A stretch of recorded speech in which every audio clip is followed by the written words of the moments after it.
boys and girls, welcome back to the English class. Today we are looking at Unit 2, Gulliver's Travels. I don't know about you, but I get very excited with classics. Gulliver's Travels, as given in this unit, is taken from an adaptation of the very famous Gulliver's Travels written by the very famous Jonathan Swift. He was Irish by nationality and was born in the year 1667. He was a clergyman or a priest and had a passion for writing. He tried out different genres or styles of writing. Let's look at Gulliver's Travels. This particular story falls in the category of fantasy. Here, a world that is unreal and totally out of the imagination of the writer is presented to us. The central character is Lemuel Gulliver, who is a surgeon. He gets bored with his profession and decides to take on adventurous voyages. And these adventurous trips land him at strange places with strange people. The whole story is narrated in the first person. He himself is narrating the story.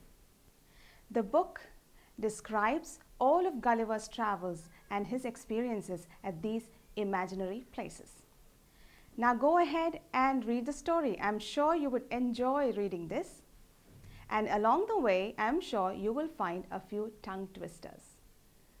The strange places that Gulliver travels to also have strange names. Let's try and pronounce a few of them. The first one is simple, Lilliput. And the people from Lilliput are called Lilliputians. Let's look at the others. Blefuscu. I know, that's a tongue twister. That's the neighboring island with little people like Lilliputians called Blefuscudians. Then we come across Brobdingnags. Say that with me, Brobdingnags. This is the land of the giant people. So have fun reading the story, and I'm not giving away any of the suspense.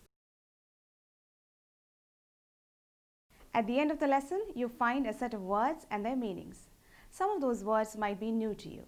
Please take time to go through all the words and their meanings and try and use them in sentences of your own.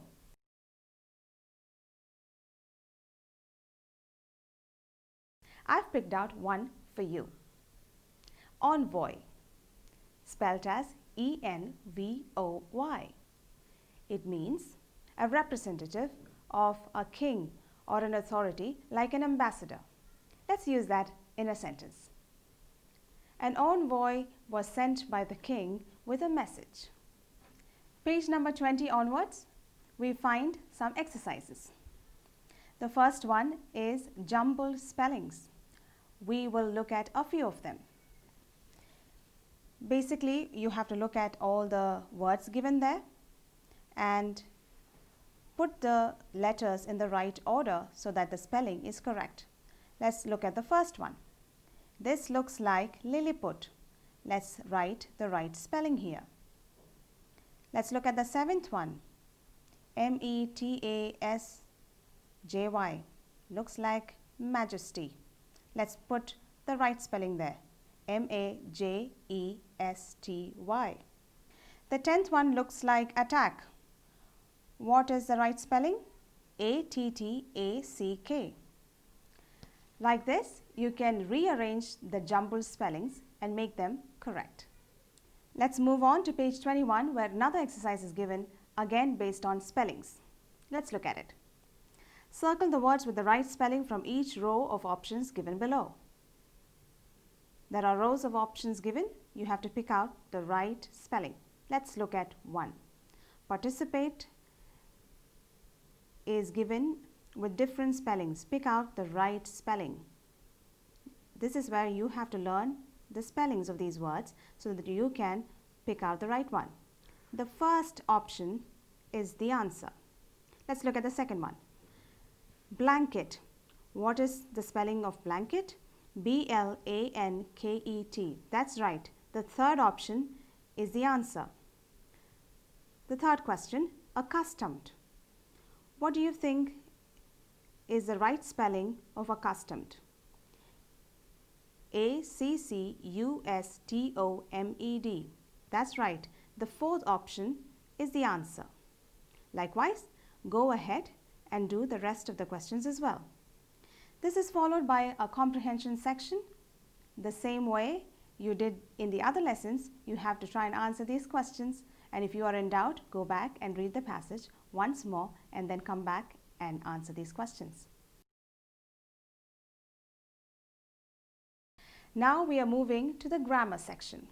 It is about subject and predicate, the two parts of a sentence.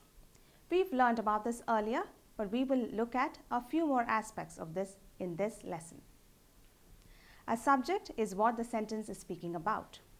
A predicate gives information about the subject. It tells us what the subject is doing or feeling or whatever information about the subject. Let's look at an example. Seema dived into the pool. Here, the sentence is talking about Seema. So, the subject is Seema. Predicate is dived into the pool. That's what Seema is doing. It gives information about the subject. Rohit has a good memory. Here the subject is Rohit. Has a good memory is a predicate. It's not necessary that the subject comes first in a sentence. The order can be jumbled. Example, how majestic is the whale? The subject is the whale. The predicate is how majestic is. Likewise, there are sentences where the subject may not be mentioned. The subject may be left out. Example, please do the needful. There is no subject in this sentence. Or stand up. There is no subject in this sentence. It is not mentioned who has been asked to stand up. There is no subject. These are called imperative sentences, as we have learnt earlier. Sentences beginning with there are often confusing. Always remember that there is not a subject. There is a man outside the door. Here, man is the subject, not there. There is also an exercise that's given to practice what we just learned. On page 25, you find a beautiful little poem called Donnybrook. It's written by James Stephens. He also happens to be Irish. Go ahead and read that poem. It is simple. It is about the beautiful night sky. There are words to be learned maybe for the first time. Go through those words, learn their spellings, and use them in sentences. We have an interesting grammar section that follows. This is about clauses. Let's see how a clause is different from a phrase. Both are parts of a sentence. A clause, unlike a phrase, contains a subject and a predicate. Example, Rakesh thinks that he is better than everyone. Here, he is better than everyone is a clause. He serves as a subject and is better than everyone is a predicate. Let's look at a few more examples. The sun rises in the east, but it sets in the west. Pick out the clause from this sentence. Yes, the clause follows but. It sets in the west. Let's look at the next one. People who do not respect others are rude. Let's try and pick out the clause from this sentence. You're right. Do not respect others. That's the clause there. It follows the word who. We've come to the end of the unit. It ends with communication section, which has to do with listening, speaking, and writing. Follow the instructions and keep practicing. Have a good day.